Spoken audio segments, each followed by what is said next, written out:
গ্রীষ্মের ঝাঁঝালো দাবদাহের পরে বৃষ্টির হিমশীতল ঠান্ডা কার না ভালো লাগে। বৃষ্টি উত্তপ্ত ধবনীতে বুলিয়ে দেয় স্বস্তির পরশ। আল্লাহ তাআলা পবিত্র কুরআনে বলেছেন, তুমি পৃথিবীকে নিষ্প্রাণ দেখতে পাও, এরপর আমি যখন এর উপর পানি বর্ষণ করি তখন তা সক্রিয় হয়ে ওঠে ও কেঁপে ফুলে ওঠে এবং প্রত্যেক প্রকার উদ্ভিদের সবুজ শ্যামল শোভামণ্ডিত জোড়া উৎপন্ন করে। কবির কবিতা, লেখকের গল্প, উপন্যাসিকের উপন্যাসে বৃষ্টির উপজীব্য করে প্রচুর লেখা আছে আমাদের সামনে। বৃষ্টির প্রভাব প্রতিটি হৃদয়ে পড়েছে কম আর বেশি। সিরাতের পাতায় চোখ বুলালে দেখতে পাই আমাদের প্রিয় নবী হযরত মুহাম্মদ সাল্লাল্লাহু আলাইহি ওয়াসাল্লামের জীবনেও রয়েছে বৃষ্টির প্রভাব। আল্লাহর রাসূল সাল্লাল্লাহু আলাইহি ওয়াসাল্লামও বৃষ্টি বিলাস করেছেন, বৃষ্টিতে ভিজেছেন।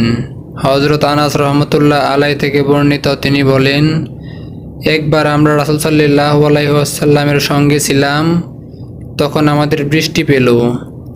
তখন রাসূল সাল্লাল্লাহু আলাইহি ওয়াসাল্লাম তার গায়ের পোশাকের কিছু অংশ সরিয়ে নিলেন যাতে করে গায়ে বৃষ্টি লাগে। আমরা বললাম, হে আল্লাহর রাসূল, আপনি কেন এমনটি করলেন? তিনি বললেন, কারণ বৃষ্টি তার প্রতিপালকের কাছ থেকে সদ্য আগত। আল্লাহর রাসূল সাল্লাল্লাহু আলাইহি ওয়াসাল্লাম বৃষ্টির সময় কল্যাণ কামনা করতেন। হযরত আয়েশা রাহমাতুল্লাহ আলাইহা থেকে বর্ণিত, আল্লাহর রাসূল সাল্লাল্লাহু আলাইহি ওয়াসাল্লাম বৃষ্টি দেখলে বলতেন, আল্লাহুম্মা সাইয়্যিবান নাফিয়াহ, হে আল্লাহ, মুষলধারায় কল্যাণকর বৃষ্টি দাও। বৃষ্টির সময় আল্লাহর রাসূল সাল্লাল্লাহু আলাইহি ওয়াসাল্লাম বেশি বেশি দোয়া করতেন, কারণ বৃষ্টির সময় আল্লাহ তাআলা দোয়া কবুল করেন।